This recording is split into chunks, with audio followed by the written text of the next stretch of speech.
नाजरीन, मैं हूं असद अली तूर अपने प्रोग्राम असद तूर अनसेंसर्ड के साथ। आज हम आपको एक बहुत ही दिलचस्प और बड़ी खबर देने जा रहे हैं कि साबिक सदर आसिफ जरदारी एमक्यूएम को डिप्टी चेयरमैनशिप ऑफर करना चाह रहे हैं और वो किसको एमक्यूएम में लाना चाह रहे हैं ये भी बहुत ही दिलचस्प है, तो हम आपको इस पर आगाह करेंगे।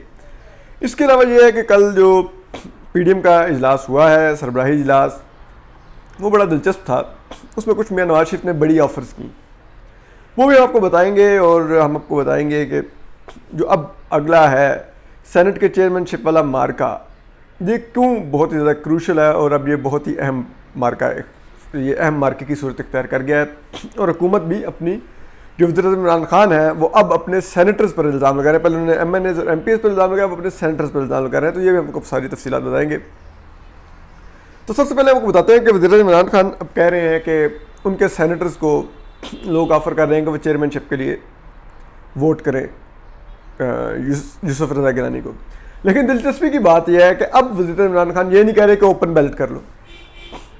अगर ऐसा कुछ है तो अब ओपन बैलेट करवा लें, क्योंकि उनको पता है ओपन बैलेट में तो कोई भी चांसेस नहीं है सादिक सिंजानी के जीतने के। जबकि दूसरी तरफ दो जमातें बहुत ही अहम शक्ल इख्तियार कर गई हैं इस सेनेट के चेयरमैन के इलेक्शन में। एक है जमात इस्लामी और एक है एएनपी। अगर जमात इस्लामी एब्सटेन कर देती है कि वो वोट ही नहीं करने आती, जिसके बहुत ज़्यादा इम्कानात हैं, तो दरअसल वो फेवर तो हुकूमत को कर रही होगी, क्योंकि अपोजिशन का एक वोट घट जाएगा। और एएनपी जो कि एलाय है बाप की बलूचिस्तान में जो हुकूमत है उसकी, तो उसका एक सेनेटर बलूचिस्तान से मुंतखब हुआ है। अब वो या तो सेनेटर दो हैं एएनपी के, वो दोनों सेनेटर वोट करेंगे हुकूमत को।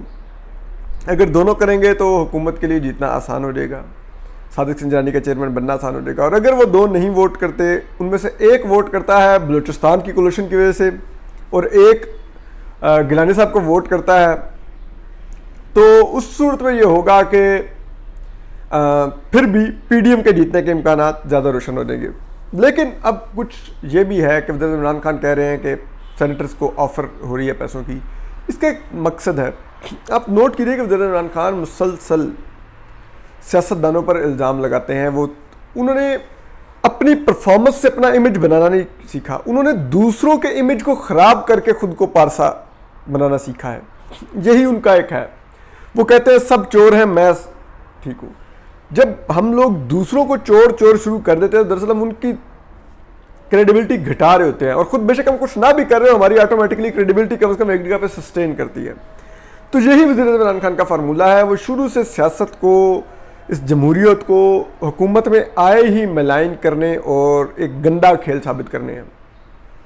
और उसके अल्टरनेट के तौर पर वो सदारती निज़ाम को ऑफ़र करते हैं, वो डिक्टेटरशिप को ऑफ़र करते हैं, वो चाइनीज़ निज़ाम को ऑफ़र करते हैं। ये सारे डिक्टेटोरियल निज़ाम हैं।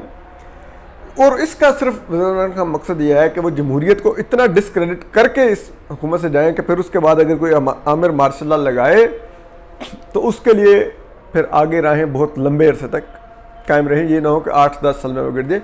और यही उनको लाने वाली इस्टेब्लिशमेंट का भी मकसद है। अब हम आगे आते हैं कि जो पीडीएम का कल इजलास था, उसमें काफ़ी बहस मुबाहिसा हुआ।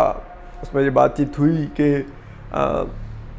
पंजाब के अंदर क्या हो सकता है। गो के नहीं ऑन रिकॉर्ड मांग रहे कि पंजाब पर बात नहीं हुई, लेकिन ये पीडीएम इजलास से पहले बातचीत हो चुकी थी, क्योंकि जब मरीम नवाज साहिबा ने और हमजा शहबाज ने इनकार कर दिया कि वो पंजाब में चेंज ऑफ कमांड नहीं चाहते, तो उसके बाद जो पीडीएम का इजलास था उसमें मियां नवाज शरीफ ने दोबारा से वज़ीर इमरान खान को वोट ऑफ नो कॉन्फिडेंस से बाहर निकालने की बात की। उन्होंने ये भी बात की कि हम लॉन्ग मार्च करते हैं और लॉन्ग मार्च के साथ ही इस्तीफे दे देते हैं।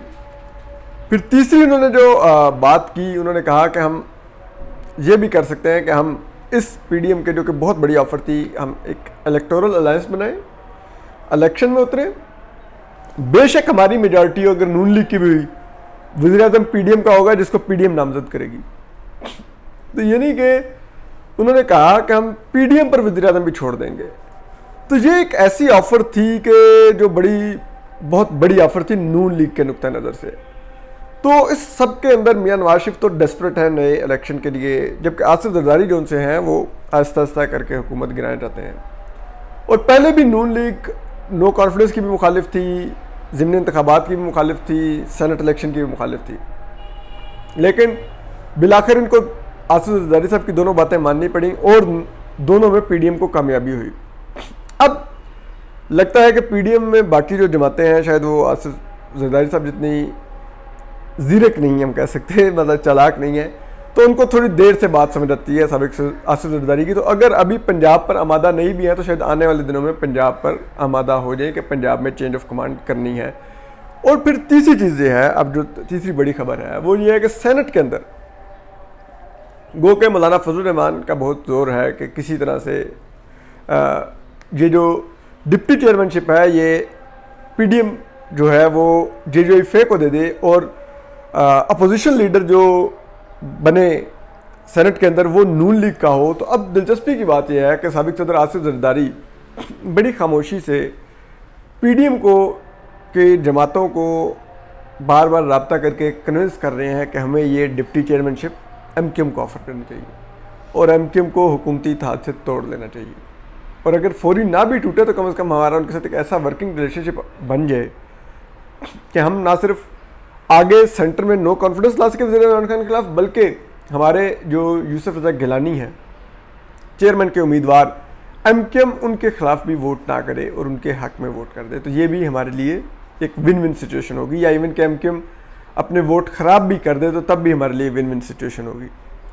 तो और उसमें जो नाम चल रहा है, जो कि कहते हैं कि शायद MQM से भी कहीं ना कहीं बैकडोर इसके ऊपर बातचीत हुई है, वो नाम चल रहा है डिप्टी चेयरमैनशिप के लिए MQM के अंदर से जो नो मुंतखब सेनेटर हैं फैसल सब्ज़वारी। तो फैसल सब्ज़वारी के नाम पर गौर जारी है, उनका नाम कहीं ना कहीं सीना ब सीना चल रहा है, सरगोशियों में चल रहा है। अब देखते हैं कि ये होता क्या है। हुकूमत ने आज एक पत्ता खेला है कि उन्होंने अब्दुल गफूर हैदरी को डिप्टी चेयरमैनशिप ऑफ़र की है और उसका मकसद भी यही था जरदारी साहब के इस जो कार्ड है इसको बेज़र करना और इसको जिसे कहते हैं वो इसको फारिग करना है इस कार्ड को। तो अब देखते हैं कि इस जोड़ तोड़ में होता क्या है, क्योंकि सादिक संजानी तो अब शेख रशीद ने भी क्लियर कर दिया, जैसा कि हमने आपको बताया था कि वो एस्टेब्लिशमेंट के उम्मीदवार हैं। एस्टेब्लिशमेंट ने आसिफ जरदारी को कहा है कि अगर यूसुफ रज़ा गिलानी को लाने की कोशिश की तो हम उनको डी सीट करवा देंगे। तो अब शेख रशीद ने भी कंफर्म कर दिया, उन्होंने कहा है कि सादिक संजरानी रियासत के उम्मीदवार हैं, यानी कि उन्होंने कहा कि रियासत से मुराद एस्टेब्लिशमेंट के। तो हम आपको अपडेट करते रहेंगे। अपना ख्याल रखिए। अल्लाह हाफिज़।